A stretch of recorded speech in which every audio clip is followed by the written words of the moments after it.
বিসমিল্লাহির রহমানির রহিম। শ্যামলাই মহিলা কলেজের অনলাইন ক্লাসে দ্বাদশ শ্রেণীর সকল শিক্ষার্থীকে জানাই স্বাগত। আজকে আমি আলোচনা করার চেষ্টা করব অধ্যায় নাম্বার 5-এর প্রোগ্রামিং ভাষার দুটি টপিকস নিয়ে আলোচনা করার চেষ্টা করব। একটা হলো 5.4 এবং 5.5 প্রোগ্রাম সংগঠনের ধাপ এবং প্রোগ্রাম তৈরির ধাপ, এটা নিয়ে আলোচনা করার চেষ্টা করব। প্রথমে আমরা একটু দেখি প্রোগ্রাম সংগঠনের ধাপ।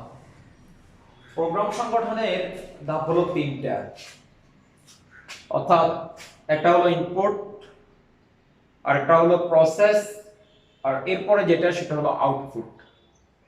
অর্থাৎ ইনপুট মানে হলো যেটা আমরা প্রদান করি, আর প্রসেস যেটা সেটা হলো আমি যেই কারণে একটা জিনিস ইনপুট দিলাম, অর্থাৎ যে কাঙ্ক্ষিত ফলাফল পাওয়ার জন্য আমি ইনপুট দিলাম, ইনপুটকৃত আমার যে ডেটা আছে এটাকে কি করবে, প্রক্রিয়াজাত করবে কাঙ্ক্ষিত ফলাফল পাওয়ার জন্য। আর কাঙ্ক্ষিত ফলাফল যেটা সেটা হলো আউটপুট।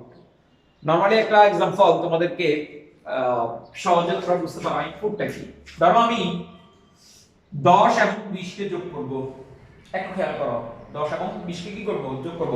প্রোগ্রামিং এর মাধ্যমে দেখাচ্ছি না, ক্যালকুলেটরের মাধ্যমে যদি আমি যোগ করি তাহলে আমাকে প্রথমে কি করতে হবে, ক্যালকুলেটরটা কি করতে হবে, ওপেন করতে হবে। এরপরে আমাকে 10 টাইপ করতে হবে প্লাস 20 কি করতে হবে, টাইপ করতে হবে। তাহলে এই 10 এবং 20 যেটা আমি টাইপ করলাম এটা হলো আমার ইনপুট। আর এই দুইটাকে যোগ, অর্থাৎ এই দুইটাকে যোগ করার জন্য যেই যেই কাজ করবে, এই 10 এবং 20 কে যোগ করার জন্য যেই কাজ করবে এটা হলো প্রসেস। আর 20 এবং 10 কে যোগ করে আউটপুট যেটা দেখাবে, অর্থাৎ 20 যোগ 10 তার মানে হলো কত পাইলাম, 30। আর কাঙ্ক্ষিত ফলাফল হলো আমার কত, 30। এই 30 যেটা এটা হলো আউটপুট। আমার মনে হয়, আশা করি এর থেকে সিম্পল সহজ আর হতে পারে না। তাহলে এটা হলো আমার প্রোগ্রাম সংগঠনের ধাপ। এরপরে আমাদের 5.5 যেটা দেওয়া আছে সেটা হলো প্রোগ্রাম তৈরির ধাপ। অর্থাৎ আমি একটা প্রোগ্রাম যদি তৈরি করি, কোনো একটা সমস্যা সমাধান করার জন্য আমি প্রোগ্রাম তৈরি করব, তাহলে সেই ক্ষেত্রে আমাকে এই ধাপগুলো মেনেই মূলত আমাকে কি করতে হবে, প্রোগ্রামটাকে তৈরি করতে হবে। তো প্রোগ্রাম তৈরির এখানে 1 2 3 4 5 6 7টা, আর কোথাও দেওয়া আছে 9টা। হ্যাঁ, তাহলে এই প্রোগ্রাম তৈরির কোথাও আছে 9টা ধাপ আর কোথাও দেওয়া আছে 7টা ধাপ। আমরা এই 7টা ধাপ নিয়ে আলোচনা করব এখন। সর্বপ্রথম যেটা সেটা হলো সমস্যা চিহ্নিত করা। তাহলে সমস্যা চিহ্নিত করা বলতে আমি ধরো एग्जांपल স্বরূপ আমার একটা ঘড়ি, আমার ঘড়িটা কি করতেছে না, চলতেছে না। তাহলে আমাকে কি করতে হবে, সর্বপ্রথম মেকানিক দোকানে নিয়ে মেকানিক প্রথমে চেক করবে যে ঘড়িটার ব্যাটারি ঠিক আছে নাকি। যদি দেখতেছে যে না ব্যাটারি ঠিক আছে, তাহলে সে কি করবে, পার্টসটা খুলবে, এটার ভিতরে যদি যন্ত্রাংশে প্রবলেম হয় তাহলে সেটা সে কি করবে, চেঞ্জ করবে। হ্যাঁ, তাহলে সমস্যা চিহ্নিত করা মানে হলো আমি একটা কাজ কি জন্য করব, কোন সমস্যাটাকে আমি সমাধান করার জন্য কাজটা করব, এটা সমস্যাটা আমাকে কি করতে হবে, চিহ্নিত করতে হবে যে কোন সমস্যার কারণে আমার মূলত কাজটা হচ্ছে না। তাহলে প্রোগ্রামের প্রথম ধাপ যেটা সেটা হলো কি করা, সমস্যা চিহ্নিত করা। অর্থাৎ আমি প্রোগ্রামটা কি জন্য করব, এটা মানুষের কি উপকারে আসবে, এটা দিয়ে মানুষ কি কাজ করতে পারবে। যেমন ওই যে বললাম ক্যালকুলেটর, যে ক্যালকুলেটরে কি করি আমরা, হিসাব নিকাশ করি। তাহলে ক্যালকুলেটরটা আবিষ্কার করা হয়েছিল কেন, মানুষের হিসাব নিকাশটাকে সহজ করার জন্য, খাতা কলমের ব্যবহারটা কমানোর জন্য।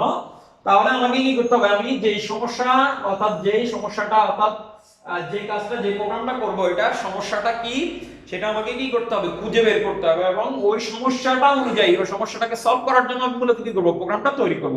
তাহলে নাম্বার 1 যেটা হলো সেটা হলো সমস্যা চিহ্নিত করা। এরপর হলো সমস্যা বিশ্লেষণ করা।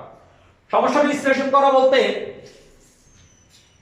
এই সমস্যা বিশ্লেষণ করা যেটা বোঝায় সেটা হলো, এই যে আমি বললাম আমি ক্যালকুলেটরটা তৈরি করব, এটার জন্য আমার কি কি, অর্থাৎ অ্যাকসেসরিজ কি কি ইনস্ট্রুমেন্ট লাগবে সেগুলো আমাকে কি করতে হবে, খুঁজে বের করতে হবে। এবং খুঁজে বের করে এটার কাঙ্ক্ষিত যে ইনস্ট্রুমেন্ট গুলো আছে এগুলো আমাকে কি করতে হবে, বের করে একসাথে রাখতে হবে। অর্থাৎ আমি যেই সমস্যার জন্য আমি প্রোগ্রামটা তৈরি করব তার জন্য প্রয়োজনীয় ডেটা এবং প্রয়োজনীয় উপকরণগুলো আমাকে কি করতে হবে, অর্থাৎ এগুলাকে আমি সবগুলো একসাথে রাখতে হবে।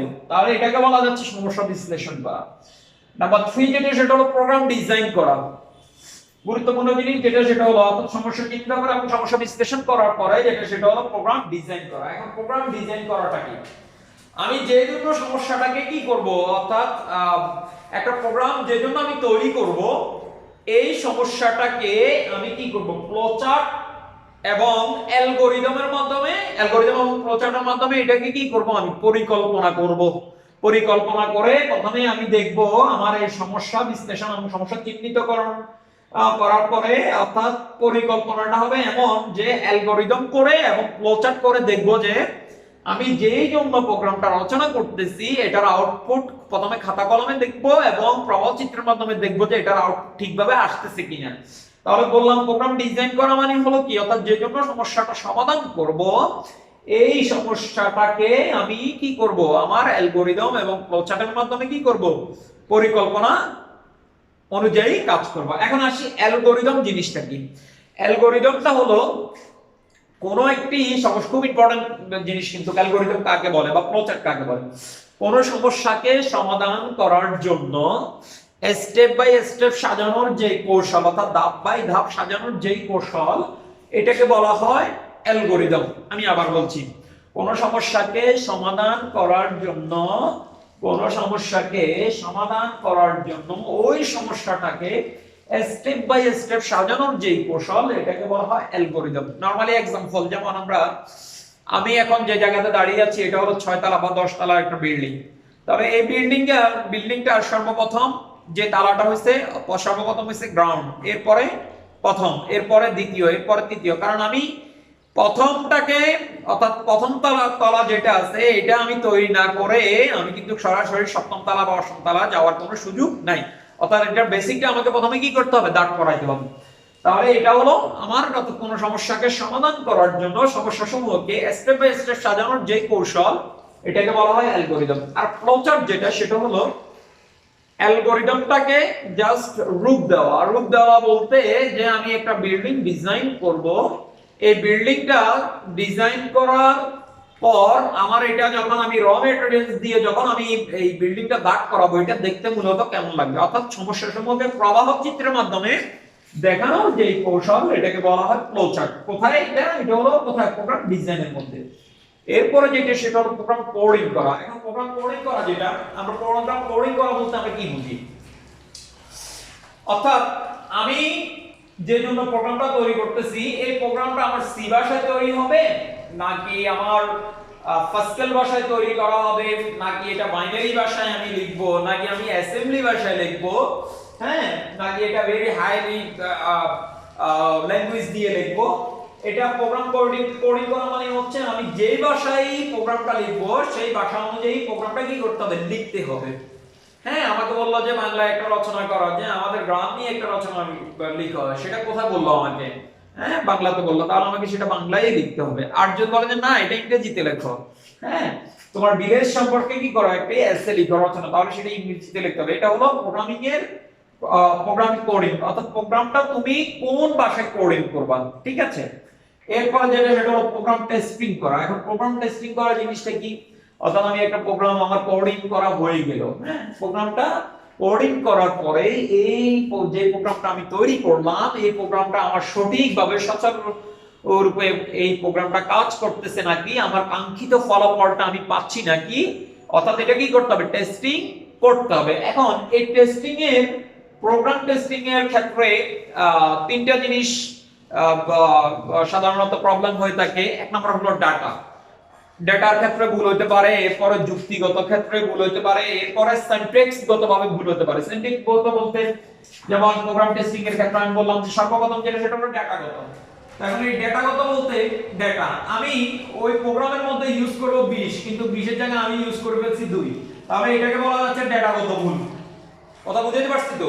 তাহলে প্রোগ্রাম টেস্টিং এর ক্ষেত্রে আমার ইউজ করব আমি প্রোগ্রামে 20 কিন্তু কি ইউজ করে ফেলছি 2, তার মানে এটা হলো আমার কি ডেটাগত।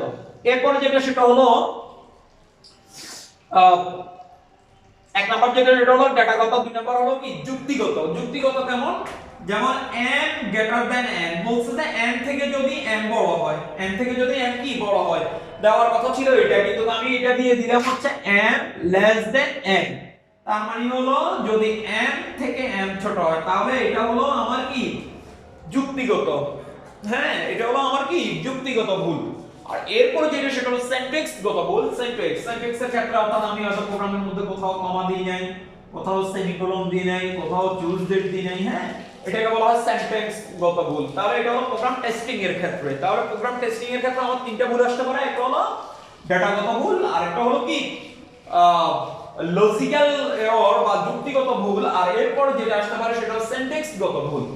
আচ্ছা এরপরে যেটা সেটা হলো প্রোগ্রাম ডকুমেন্টেশন। প্রোগ্রাম ডকুমেন্টেশন যেটা সেটা হলো আমি যে প্রোগ্রামটা তৈরি করলাম অদূর ভবিষ্যতে হয়তো দেখা যাচ্ছে যে আমি প্রোগ্রামটা তৈরি করলাম, তৈরি করার পরে হয়তো দেখা যাচ্ছে যে এই প্রোগ্রামটা আবার কি করবে, এটাকে আপডেট করবে, এটার সাথে নতুন কোনো কিছু কি করবে, যুক্ত করবে। তাহলে সেই ক্ষেত্রে এই প্রোগ্রামটার একটা ডকুমেন্টেশন অবশ্যই কি করতে হবে, আমাকে তৈরি করতে হবে, যাতে পরবর্তী কোনো প্রোগ্রামার দেখা মাত্রই এটা কি করতে পারে, আপডেট করতে পারে এবং এটার সাথে সংযোজন এবং বিয়োজন করতে পারে। এরপরে যেটা সেটা হলো প্রোগ্রাম রক্ষণাবেক্ষণ।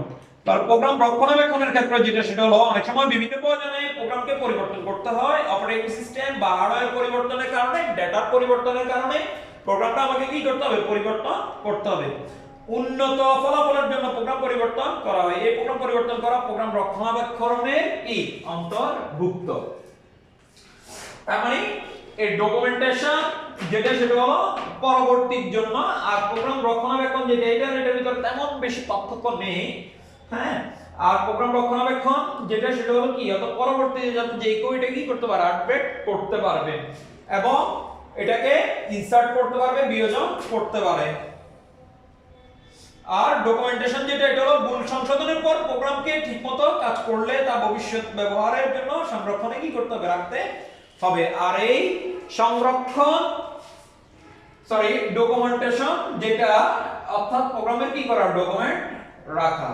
তাহলে আমরা মোটামুটি আমাদের যেই ইয়াটা দেখলাম আজকে প্রোগ্রাম তৈরির যে ধাপগুলা, তাহলে কয়টা ধাপ বললাম, একটা, দুইটা, তিনটা, চারটা, পাঁচটা, ছয়টা, সাতটা।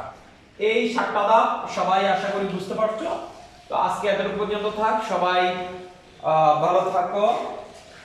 নেক্সট ক্লাসে দেখা হবে। নেক্সট ক্লাসের জন্য তোমরা প্রিপারেশন নিবে 5 অর্থাৎ 5.1 অ্যালগরিদম। এটা তোমরা একটু তোমরা নিজেরা দেখে নিবা, এটা আমি আলোচনা করার দরকার নেই, তোমরা নিজেরা দেখলেই বুঝবা। অ্যালগরিদম নিয়ে আলোচনা করছি।